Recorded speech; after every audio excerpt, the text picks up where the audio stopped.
بسم اللہ الرحمن الرحیم۔ دیکھیے وقت کم ہے اور مقابلہ سخت، اس لیے میری یہ باتیں ذرا غور سے سننی ہیں۔ آج میں اپنے فوجی بھائیوں سے مخاطب ہوں اور یاد دلانا چاہتا ہوں کہ ہم سب نے پاکستان کی سالمیت کی قسم کھائی ہے اور آزادی بہت بڑی نعمت ہے۔ غلام بن کر رہنے سے بہتر ہے کہ آزاد رہ کر اور جو مردی کے ساتھ اور بہادروں کی طرح، وہ جو کسی نے کہا کہ گیدڑ کی 1000 سالہ یا 100 سالہ زندگی سے شیر کی ایک دن کی زندگی بہتر ہے۔ تو یہ خوددار قوموں کے اندر جذبہ ہونا چاہیے۔ اور میں کچھ پرانی یاد بھی تازہ کر دوں۔ میں نے خود جنرل مشرف صاحب کا یہ ایک بیان سنا تھا کہ کہتے ہیں کہ میں انڈیا سے لڑ سکتا ہوں، میں امریکہ سے نہیں لڑ سکتا۔ مجھے بڑا افسوس ہوا اس وقت کہ اس طرح کا بیان دینے کی کوئی ضرورت نہیں تھی۔ جب ذہنی طور پر انسان شکست تسلیم کر لیتا ہے تو پھر اس کی جسمانی اور آن گراؤنڈ شکست یقینی ہوتی ہے۔ دیکھیے، ہم مسلمان ہونے کا دعویٰ کرتے ہیں اور اپنی تاریخ سے صرف نظر کر لیتے ہیں، اپنے ایمان عقیدے کی پرواہ جب نہیں کرتے تو اس طرح کی صورتحال پیدا ہوتی ہے۔ یاد دہانی کرانا چاہتا ہوں، نبی صلی اللہ علیہ وآلہ وسلم کو جب مبعوث کیا اللہ تعالیٰ نے اور کہا کہ ان قریش کے اوپر چڑھائی کرو، تو نبی علیہ السلام حیران رہ گئے کہ اور پھر کہا کہ یا اللہ، اس قریش کے اوپر ان کی طاقت، ان کی جمعیت اور ان کا زور اور ان کا رعب اور دبدبہ اس طرح ہے پورے عرب کے اوپر کہ یہ تو میرے سر کو چپاتی بنا دیں گے۔ تو آپ اندازہ لگائیے، یعنی آج جو ان کی صورتحال ہے امریکہ کے مقابلے میں یا دوسری قوموں کے مقابلے میں، اس سے زیادہ بڑی بات وہاں محسوس کی گئی۔ لیکن اللہ تعالیٰ کی طرف سے کیا جواب آیا؟ کہا گیا ہے محمد صلی اللہ علیہ وآلہ وسلم، گھبراؤ نہیں، تم ایک لشکر بھیجو گے، میں 10 لشکر بھیجوں گا۔ اور پھر اللہ تعالیٰ نے اپنا وعدہ سچا کر دکھایا۔ جنگ بدر میں کیا ہوا، جنگ احد میں کیا ہوا، آگے جا کے پھر چند سال بھی نہیں گزرے کہ مکہ فتح ہوا، اور نبی صلی اللہ علیہ وآلہ وسلم نے وہی الفاظ اسی انداز سے دہرائے کہ اللہ تعالیٰ نے اپنا وعدہ سچا کر دکھایا اور اکیلے کافروں کو مار بگایا۔ اس لیے اللہ تعالیٰ کی طرف بھی دیکھنا ہے۔ اور اب میں کچھ باتیں اپنے پرائم منسٹر عمران خان صاحب سے بھی کرنا چاہ رہا ہوں کہ جب اصولوں کے اوپر کمپرومائز کیا جائے، اصول چھوڑ دیے جائیں اور بنیاد جس پر بندہ اٹھے اس کو صرف نظر کر دیا جائے تو پھر اس کا یہی نتیجہ نکلتا ہے۔ کہتے ہیں برے کاموں کا برا نتیجہ۔ تو یہ جو آپ نے ایسے لوگوں کو جن کو آپ یعنی ڈاکو نمبر 1 اور یہ اور وہ کہا کرتے تھے، جب ان کو آپ نے اپنے ساتھ ملا کے حکومت بنائی تو ظاہری بات ہے اس کا یہی نتیجہ نکلنا تھا جو نکلا ہے یا نکل رہا ہے یا اس کے آثار نظر آ رہے ہیں۔ اس سے بہتر نہیں تھا کہ آپ حکومت نہ بناتے اور اپنی پارٹی کو مضبوط رکھتے اور زیادہ مضبوطی کے ساتھ آتے، ایمان عقیدہ بھی درست کرتے۔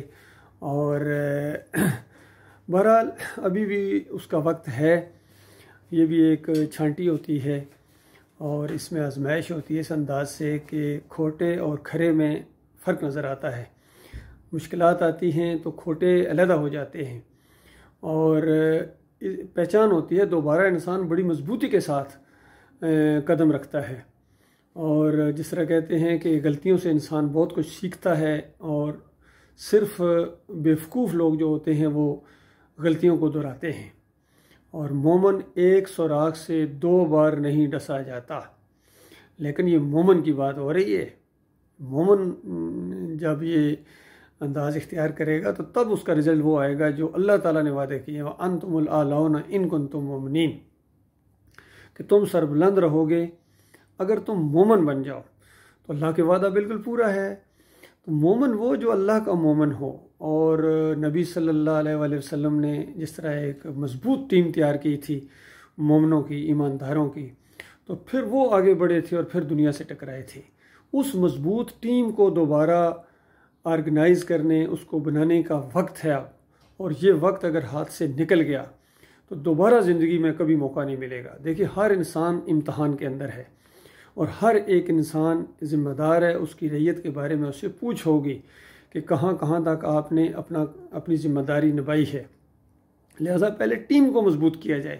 آپ تو کھلاڑی ہیں، جب ٹیم انفرادی طور پر کھلاڑی ہی اچھی کارکردگی کرنے کے قابل نہیں ہوں گے تو بتائیں اس ٹیم کو جتنا مرضی بہترین کپتان لگا دو کچھ نہیں کر سکتے ہیں۔ امپائر کو بھی اپنے ساتھ میں لا لو، کیا کرے گا؟ کس طرح امپائر آپ کی حمایت کرے گا جبکہ آپ کا کھلاڑی کلین بولڈ ہو جائے، وکٹیں اڑ جائیں؟ تو یہ جو کمزور لوگ ہیں ان کی وکٹیں اڑ گئی ہیں اصل میں، انہوں نے وہ اس پریشر کو برداشت نہیں کیا ہے، یہ لالچ کے اندر آ گئے ہیں۔ تو اس طرح کے کردار رہے ہیں، مکہ کے اندر بھی رہے ہیں، مدینے کے اندر بھی رہے ہیں، اور یہ ہمارے امتحان کا حصہ ہے۔ منافقین اندر رہتے ہیں، لہذا ہمیں اپنی طرف پہلے توجہ دینی چاہیے۔ پہلے ایمان عقیدے کو مضبوط کریں، پہلے ایمان لائیں اللہ کے اوپر۔ ایمان کہتے کس کو ہیں پہلے یہ تو پتا ہونا، یہ نہیں کہ آپ جو کہہ دیں یا کوئی اور کہہ دے ایمان ایمان۔ ہر ایک اپنے ایمان کی ڈگڈگی بجا رہا ہے۔ طارق جمیل اپنے ایمان کی ڈگڈگی بجا رہا ہے، طاہر القادری اپنے ایمان کی ڈگڈگی بجا رہا ہے، اور خادم حسین رضوی اپنی ڈگڈگی بجا رہے ہیں، رافضی اپنی بجا رہے ہیں، قادیانی اپنی بجا رہے ہیں، سارے اس ایمان کے اوپر کوئی ایک بھی نہیں ہے ان میں سے، یقین کیجئے، جو ایمان محمد صلی اللہ علیہ وآلہ وسلم نے جس ایمان کی طرف دعوت دی تھی، صحابہ اکرام نے جس ایمان کو قبول کیا تھا، انہوں نے تو سنا تھا ایک پکار کو، اس کا ذکر ہے سورہ آل عمران کی آخری رکوع کے اندر کہ ربنا اننا سمعنا منادی ینادی للایمان ان آمنوا بربکم فآمنا۔ تو کہ اے پروردگار، اے ہمارے مالک، اے ہمارے خالق، ہم نے ایک پکارنے والے کو سنا جو ایمان کی طرف بلا رہے تھے اور ہم ایمان لے آئے میرے مالک۔ براہ راست ان کا تعلق اللہ تعالیٰ سے ہو گیا۔ تو نبی علیہ السلام نے ایمان کے اوپر اکٹھا کیا ہے، اور وہ لوگ حیران ہوتے تھے، مشرکین مکہ کا وہ ایمان عقیدہ بیان کیا گیا کہ وہ کہتے تھے کہ ہم مانتے ہیں اللہ نے ہمیں پیدا کیا ہے، ہمارے آباء و اجداد کو پیدا کیا ہے، زمین اور آسمان کو پیدا کیا ہے، آخر کیا چاہتے ہیں آپ ہم سے؟ اس سے زیادہ اور کیا چاہتے ہیں؟ تو کہا جاتا تھا کہ یہ جو باپ دادا جن کو پوجتے آ رہے ہیں، یہ جو مورتیاں تم نے رکھی ہوئی ہیں، یہ جو اللہ کے علاوہ دوسری درگاہیں اور مزار اور یہ سب کچھ جن کو اللہ کے علاوہ پوجتے ہو، تمہارے باپ دادا پوجتے آ رہے ہیں، ان کو ہٹاؤ پیچھے، تب تم اللہ کے ماننے والے ہو، ورنہ وما یؤمن اکثرهم باللہ الا وهم مشرکون، کہ اکثریت انسانوں کی اللہ کو اس طرح مانتی ہے کہ ساتھ ساتھ شرک بھی کرتی ہے۔ آج یہ آیت جو ہے سورہ یوسف کی 106 نمبر آیت آپ پڑھیں، یہ پوری طرح امت مسلمہ کے اوپر فٹ آ رہی ہے۔ یہ اللہ کو مانتے ضرور ہیں لیکن ساتھ ساتھ شرک بھی کرتے ہیں۔ بتائیے، شرک ہی کی وجہ سے تو جنرل مشرف صاحب کا یہ بیان آیا ہے کہ میں امریکہ سے نہیں لڑ سکتا ہوں۔ جرنیل جس کو میڈل جس سے اٹھائے نہیں جا رہے ہیں، کمانڈو، اندازہ لگائیے، کمانڈو جرنیل یہ کہے کہ میں نہیں لڑ سکتا ہوں۔ کیوں نہیں لڑ سکتے ہو؟ کس لیے آپ کو پالا گیا ہے؟ کس لیے آپ کو یہ تنخواہیں دی گئی ہیں؟ اور کہاں گیا آپ کا وہ جوش اور جذبہ کہ میں سید ہوں، میں یہ کرتا ہوں؟ سارا آپ کا نظریہ تو باہر آ گیا۔ اسی طریقے سے اب ہمارے جنرل قمر باجوہ صاحب ہیں، ان کو بھی ذرا برابر کمزوری نہیں دکھانی چاہیے، پوری طرح عمران خان کا ساتھ دیں اس معاملے کے اندر، چونکہ بہت ہی زیادہ تھریٹ ہے اور آپ کی سلمیت کو خطرہ ہے۔ اس وجہ سے میں یہ ویڈیو اپلوڈ اور اپنی جان کو بھی ہتھیلی کے اوپر رکھ کے، کیونکہ یہ آسان کام نہیں ہے، بہت بڑا پریشر ہے، ہر طرف سے پریشر ہے۔ تو یہ پریشر دور ہو سکتا ہے اگر آپ ایمان کو خالص کریں، پہلے اللہ کے ساتھ اپنا جو تعلق ہے نا وہ مضبوط کر لیں، اس کو بحال کریں، وہ ٹوٹا ہوا ہے۔ اور یہ خالی کھوکھلے نعروں سے وہ نہیں ہوتا ہے، پھولوں کی چادریں اور عام جی شہید ہو گئے، یہ ہو گئے، وہ ہو گئے، یہ اللہ کو فراڈ اس طرح دینے سے بات نہیں بنے گی۔ اصلی شہید ہوں اللہ کے راستے کے، جو ایمان عقیدے کا شہید ہوتا ہے، توحید اپنائیں، شرک سے توبہ کریں، اور ان مزاروں درگاہوں کو پہلے خود گرائیں قبل اس کے کہ دوسرے آ کے آپ کی ان درگاہوں کو، تمہارے بتوں کو آگے توڑیں۔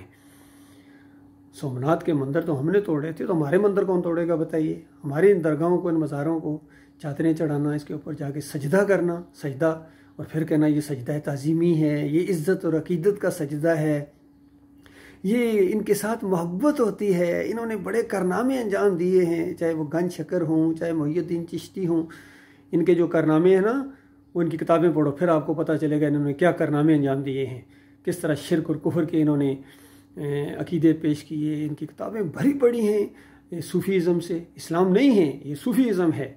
یہ بالکل جس طرح ہندوؤں کے جوگی ہوتے ہیں، ان کے آپس میں مقابلے ہوا کرتے تھے، اور سب ایک ہی ہوتے تھے. وہ کہتے تھے مسجد ٹھا دے مندر ٹھا دے جو کچھ ٹھاندا, اور ایک بندے دا پتہ دل نہ ٹھاویں رب دلاں وچ رہندا. اس طرح کے فلسفے, مسجدوں کو بھی کرا دو, یہ کر دو وہ کر دو. بلے شاہ کہتے ہیں کہ آدم ہوا کس دا جایا, بلا اس تو پہلے آیا. تو اندازہ لگائیے کیسے مشرکانہ اور کافرانہ اور غلیظ ان کے فلسفے ہیں. عبد القادر جیلانی کی کتابیں پڑھو, محی الدین چشتی کی پڑھو, مجدد الفسانی کی پڑھو, شاہ ولی اللہ کے پورے خاندان کی پڑھو. کہتے ہیں میرے باپ دے تھے بالکل خالص اللہ تھے. گھوڑے کی عمر عورت کو لگا دی, عورت کی گھوڑے کو لگا دی. اور پھر کہتے ہیں شاہ ولی اللہ صاحب حجت اللہ البالغہ کے اندر کہ جس طرح مردوں میں کچھ ایسے ہوتے ہیں جو زنانہ پن ہوتا ہے, کچھ عورتیں ایسی ہوتی ہیں جن میں مردانگی ہوتی ہے, اسی طرح کچھ فرشتہ صفت انسان ہوتے ہیں. جب یہ مرتے ہیں نا تو یہ فرشتوں کے اندر شامل ہو جاتے ہیں اور کاروبار دنیا چلاتے ہیں. اور بڑے بڑے علماء ہیں دیوبند کے جنہوں نے کہا کہ ہاں بالکل صحیح شاہ صاحب نے فرمایا ہے, یہ جو 65 میں کچھ فتح ہوئی تھی یہ وہی اولیاء اللہ تھے جو نبی علیہ السلام کی خدمت میں گئے ہیں اور وہاں روئے دھوئے ہیں کہ انہوں نے آپ کی امت کے اوپر حملہ کر دیا, توجہ فرمائے. انہوں نے کہا میں توجہ نہیں فرماتا ہوں, پاکستان کے لوگ بڑے فاسق اور فاجر ہیں. بڑے روئے گڑ گڑائے, نہیں توجہ فرمائی نبی علیہ السلام نے. اور آخر میں کہا کہ جاؤ فاطمہ کے پاس, اگر اس نے کچھ توجہ فرمائی تو پھر کام تمہارا بن جائے گا. اور پھر وہ کہتے ہیں, یوسف بن نوری صاحب کہتے ہیں کہ وہ ٹیم جو تھی گئی فاطمہ رضی اللہ تعالیٰ عنہا کے پاس, اور پھر ان کا دل پھسیج گیا اور انہوں نے توجہ فرمائی, تب پاکستان کو فتح نصیب ہوئی ہے.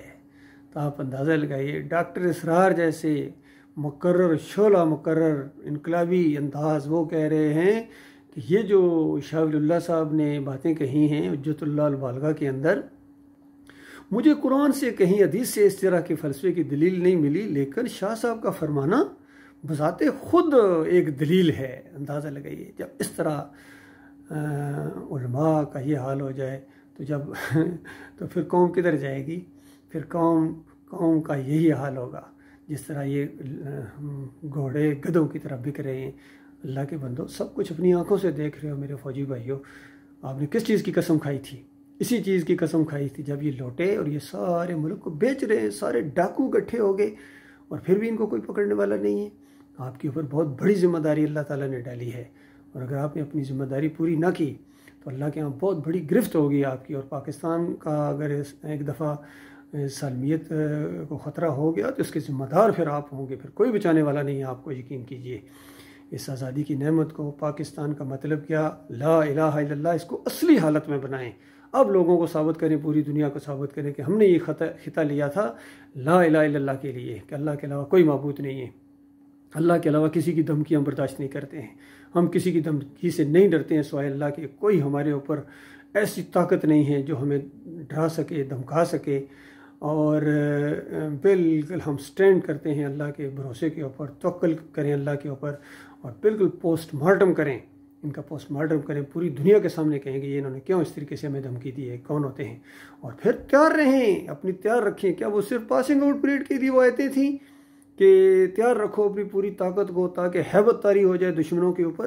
تو ہیبت اب ان کے اوپر نہیں بلکہ آپ کے اوپر ہیبت طاری ہو گئی ہے, آپ کے اندر کمزوری آ گئی ہے. ایک دھمکی برداشت نہ کرے جو قوم, اس کو جینے کا کوئی حق نہیں ہے. لہٰذا اللہ کے اوپر بھروسہ کرو, اللہ کے اوپر توکل کرو, اور ان سارے کرپٹ لوگوں کو جن کی کرپشن ثابت ہے بالکل پکڑو. ان سے کیوں ڈرتے ہو؟ چاہے مولوی ہوں, چاہے سیاسی لیڈر ہوں, چاہے جو بھی ہوں, اللہ پر بھروسہ رکھو. اللہ آپ کا مددگار ہے, اللہ آپ کا حامی و ناصر ہے. اس سلسلے میں دینی نقطۂ نظر سے آپ کی ہر لحاظ سے رہنمائی کی جا سکتی ہے, اور پوری چیزیں موجود ہیں, قرآن موجود ہے, حدیث موجود ہے, ہمارے نبی علیہ السلام کی پوری زندگی موجود ہے, صحابہ اکرام کی زندگیاں موجود ہیں, ان کا طریقہ حکومت موجود ہے, ان کی صلح موجود ہے, ان کی جنگیں موجود ہیں.